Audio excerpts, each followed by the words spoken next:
Hey guys, what's up? It's Mr. HD Gamer 101 here, back with another video for you guys, and today we are doing a series of computer build list guides. Yeah, that's officially what they're called now. But basically today is going to be the August build video. I have two awesome computers for you guys, a $1,200 VR and gaming beast. It's a beast of a computer. It'll destroy anything you throw at it. Anything, including Crysis 3 or Crysis, I guarantee it, at even 1440p maxed out settings, as well as a mid to low to mid range $650 PC just to get you started. So let's get right into it, and make sure you check out my other videos after this video is over. So let's get right into it.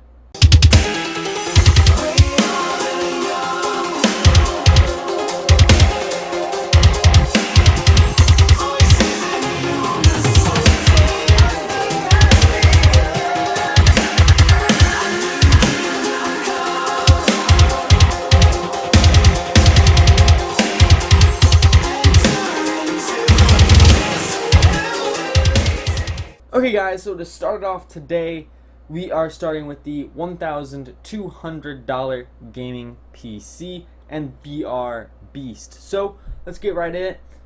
This is pretty much the parts real quick. We got I'll just go through them.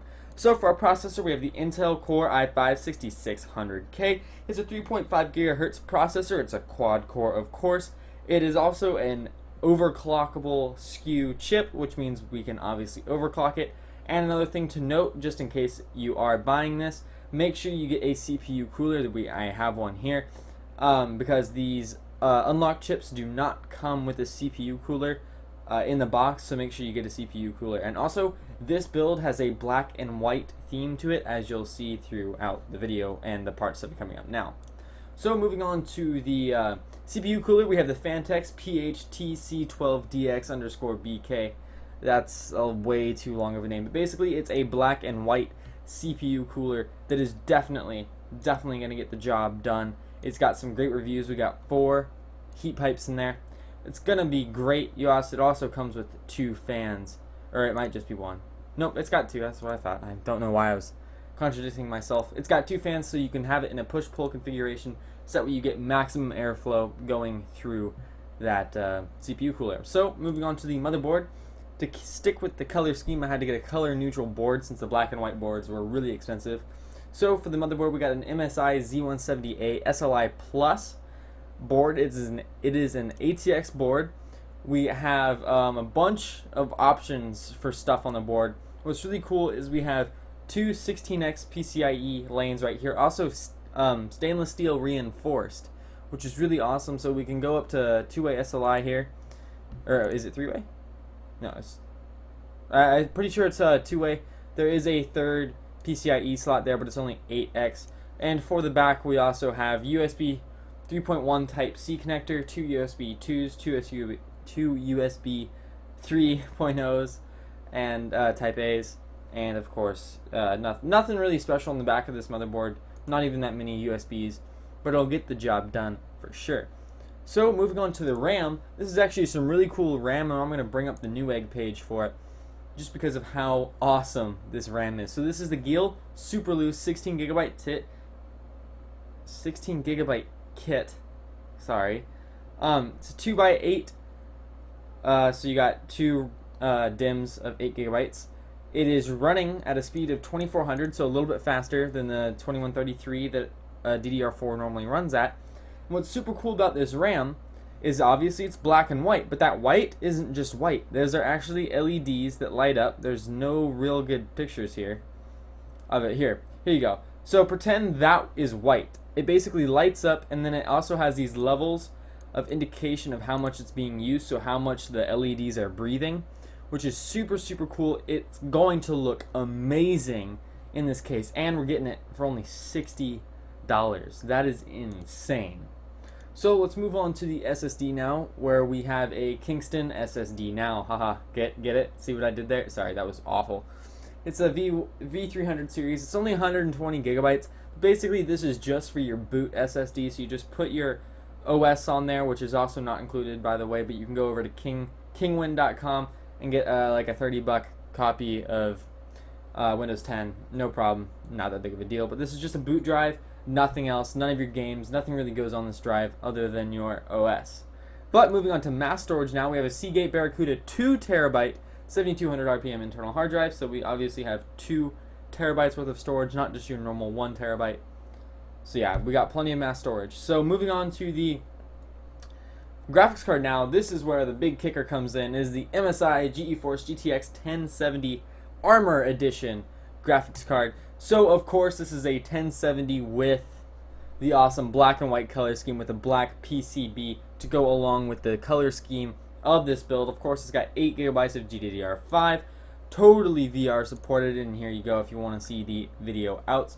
And we can of course go SLI, which the motherboard does support as well. Up to 2-way is really supported by NVIDIA. You could do more, but it's really not worth it. And you can't even play games with it anymore. So, yeah. Moving on to the, second to last piece, we have the NZXT S340 White Edition. So it is a, oh wow, that's a crappy picture. But it's a beautiful white case with plenty of room to work in. You can't even see the power supply in there. It's awesome. It's going to be great to fit along with the color scheme. It's a black and white case. And to move on to the pretty much the very end for our power supply, we have the Thermaltake 750 watt 80 plus gold certified semi-modular ATX power supply. So some of our connections here are hardwired, but most of them are not.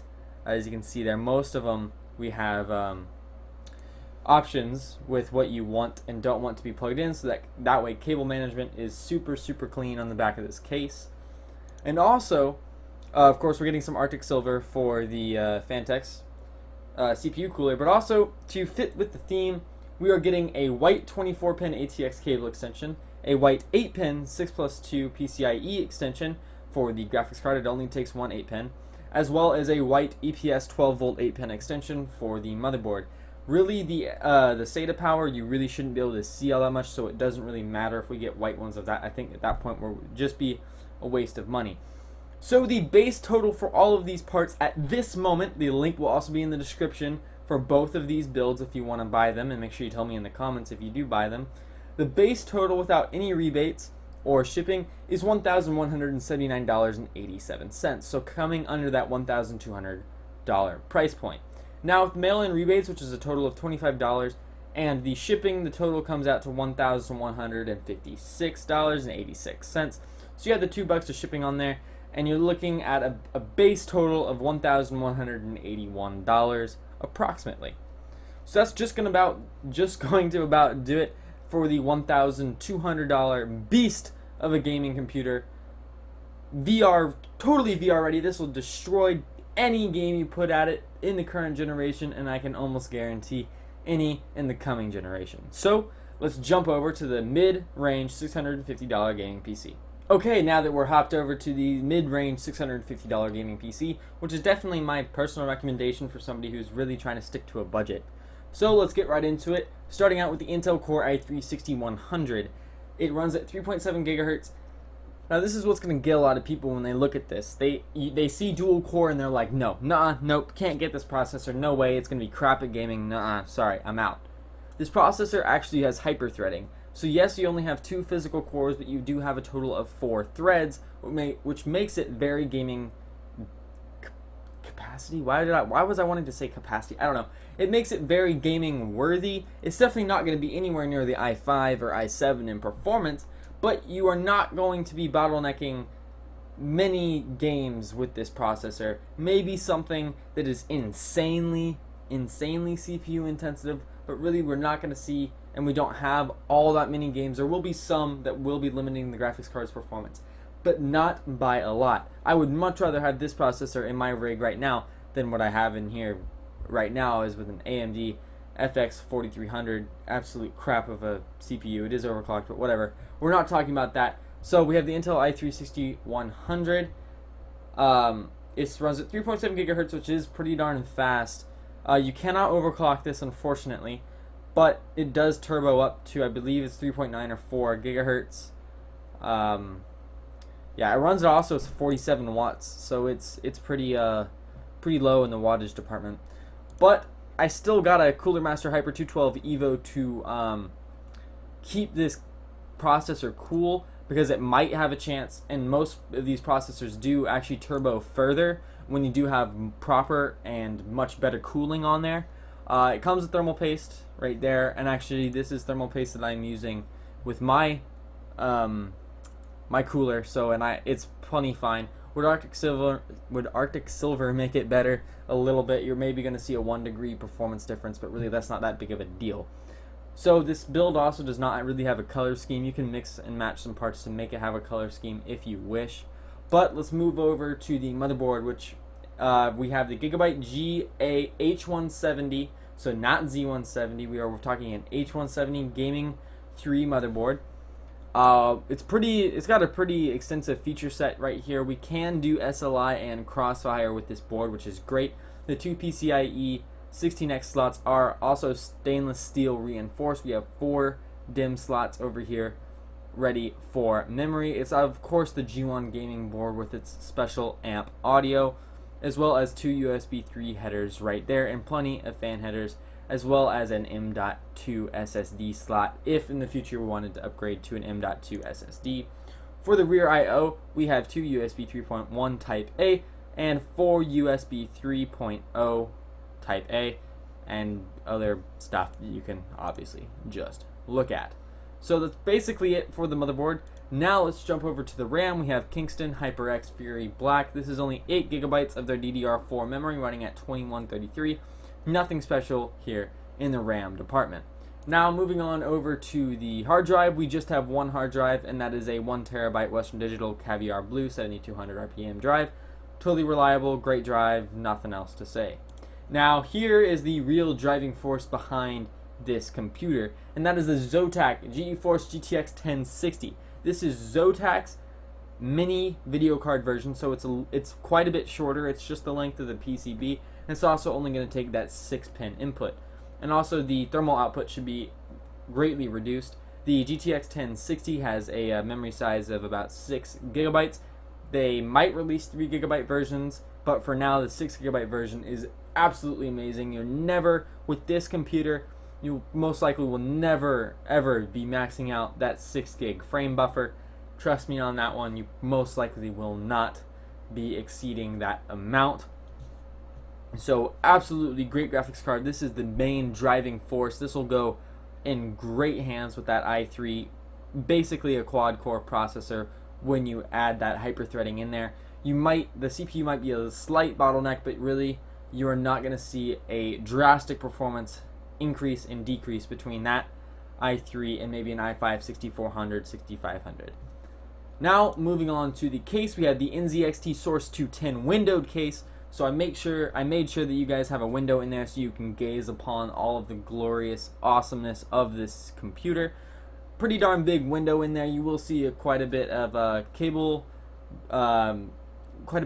mess when the cables are coming out of the PSU, but really it's not a total showpiece of a case or a build, so I wouldn't be too worried about it. And of course, talking about the PSU, we have the Corsair Builder 500 watt 80 plus bronze certified ATX power supply. This is way more than enough power for this build. You will never ever have a problem with power in this build, and that is a perfectly suited power supply. It's got my seal of approval, and there's just about everybody else's seal of approval on there. And that's basically about it. So yeah, I really hope that you guys enjoyed this video. Don't forget to go check out all of my other awesome videos. I do a lot of gaming videos here. Just had an awesome Overwatch stream today, guys. Make sure you go check that out. It was absolutely amazing. And of course, all of my gaming computer things here, all of it is absolutely great. Make sure you go check it out. Don't forget to leave a like on this video if you liked it, dislike it if you disliked it and hate everything about life. Don't forget to subscribe to the channel so you don't miss any more of these awesome monthly computer builds. Now, if you would like to support the channel and possibly have me build the lower end of these two computers, make sure that you go to the Patreon link in the description down below and support me over there. It would mean so much to the channel. So I really hope you enjoyed the video. Like I've already said, it's a Mr. HD Gamer 101 here. I'll see you guys in the next one. Peace out.